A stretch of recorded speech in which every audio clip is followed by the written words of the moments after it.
हमारे यहाँ क्या भाई बहन का विवाह हो सकता है? बताओ। नहीं? क्यों नहीं होता जानते हैं? कुछ लोगों में हो जाता है, कुछ लोगों में भाई बहन का भी विवाह हो जाता, जैसे बुआ की लड़की है, मामा का लड़का है, ऐसे ये भी तो भाई बहन होते हैं ना, फिर भी लोग विवाह कर लेते हैं। हमारे यहाँ नहीं होता सनातन हिंदू संस्कृति में। बताओ क्यों? हमारे यहाँ क्यों नहीं होता भाई बहन में विवाह? बहुत सारे अन्य धर्मों में हो जाता है, क्यों नहीं होता हमारे यहाँ?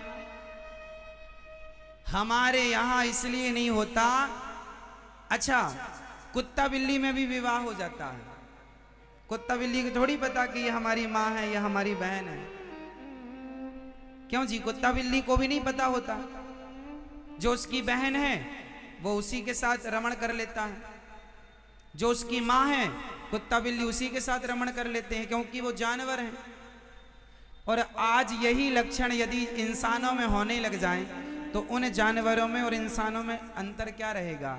इसका मतलब ये है कि जो मनुष्य हैं केवल वो लोग मनुष्य कहलाने के योग्य हैं जिनके पास ये विवेक है कि क्या सही और क्या गलत है, जो सही गलत का निर्णय कर सकें। और सही गलत का विस्तृत निर्णय यदि किसी ने किया तो हमारे सनातन धर्म में, हमारे वेद पुराणों ने करके दिया कि किनसे तुम्हें विवाह करना है, विवाह किससे नहीं करना, किन के साथ रहना, किन के साथ नहीं रहना, क्या खाना। हमारे यहाँ खाने पीने का विधान, अच्छा दूसरों के यहाँ खाने पीने का कोई विधान नहीं, कुछ भी सुअर खाओ, मुर्गा खाओ, बकरा खाओ, जो मन पड़े लोग खाते हैं। हमारे यहाँ ऐसा नहीं है, हमारे यहाँ विचार है। अब ये बताओ कि मूर्ख आदमी विचारवान होता है या समझदार व्यक्ति विचारवान होता है?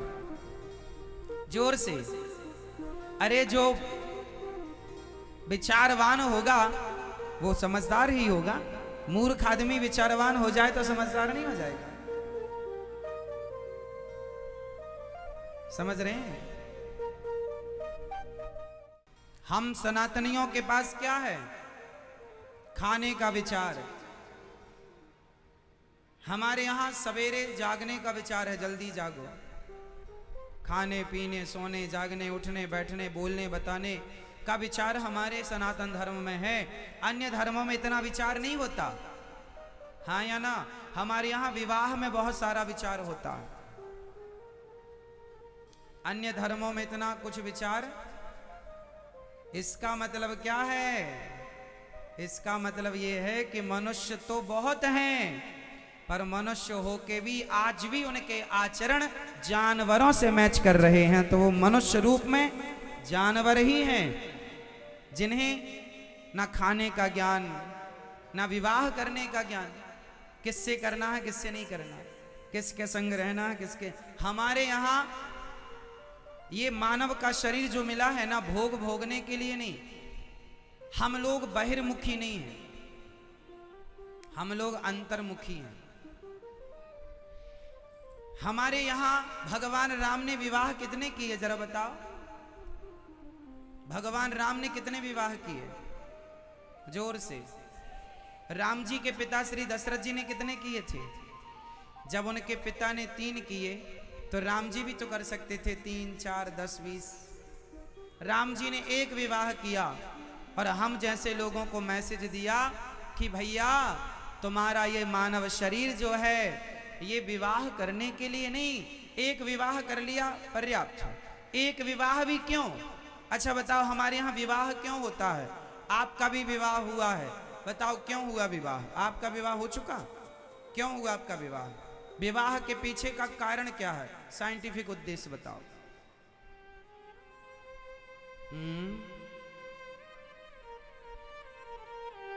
आप बताओ आपका विवाह हुआ है? बताओ आपने विवाह क्यों किया? विवाह करने के पीछे उद्देश्य क्या था आपका? नहीं कर लिए महाराज, हमें तो उद्देश्य पता ही नहीं, अब तो आज पता चल रहा है कि ऐसा भी कुछ होता है। मैया बताओ आपने विवाह किया क्यों, क्या उद्देश्य था?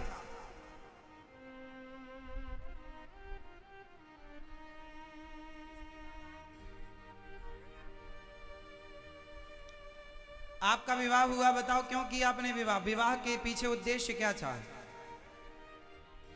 सृष्टि चलाने के लिए। तुम ना चलाओगे तो सृष्टि नहीं चलेगी। धन्य है। सृष्टि तो कुत्ते बिल्ली भी चला रहे हैं फिर यदि सृष्टि चलाने के लिए तुमने विवाह किया है। आप बताइए, कोई बताएगा विचार? इसलिए कहते हैं हमारे यहाँ विचार है, विचार। तुमने विचार किए बिना बोला, तुमने विचार किए बिना शादी की, क्योंकि विचार है ही नहीं। आप बताओ विवाह क्यों किया आपने? परिवार के लिए? किसी का उत्तर सही नहीं है। आप लोगों के बाल पक रहे हैं विवाह के बाद से, लेकिन आज तक ये नहीं विचार कर पाए कि हमने विवाह किया क्यों है, विवाह के पीछे का उद्देश्य क्या है। सबसे पूछ लो, तुम्हारे बाप दादे भी ना बता पाएंगे। तुम तो ठीक हो कि ये सब है, पता नहीं है क्यों किए। आज हम बताएंगे कि विवाह के पीछे का उद्देश्य क्या होता है, क्या रीजन है, क्यों विवाह किया जाता है। हमारे यहाँ विचार है, और वो विचार आजकल आप लोग नहीं करते किसी चीज में। इसलिए थोड़ा विचारवान बनो, थोड़ा विचार किया करो, थोड़ा एकांत में बैठ के हर चीज का चिंतन और मनन किया करो, तो उत्तर अंदर से ही आ जाएंगे। बाहर से तुम बहिर्मुखी हो, बाहर से कुछ नहीं मिलेगा, सब भीतर है। अंतर्मुखी बनो, सब भीतर से ज्ञान मिलता है। विवाह क्यों होते हैं? हमने विवाह क्यों किया? अब आप लोगों ने तो कर लिया, पता ही नहीं क्यों विवाह किया। अब मैं बताता हूं कि विवाह क्यों किया जाता है, विवाह का मूल उद्देश्य क्या है। किस किस को सुनना है? सबको सुनना है। अभी तक पता था कि नहीं? कभी विचार नहीं गया ना इस तरफ। सब बच्चे पैदा कर रहे हैं, अपन भी करो। सब कमा रहे हैं, अपन भी कमाओ। सब खा रहे हैं, अपन भी खाओ। सब सो रहे हैं, अपन भेड़ों की चाल चल रहे हो आप लोग। सब कर रहे हैं सबके जैसे। आप अपने जैसा क्या कर रहे हैं? आपका अपना विचार क्या है?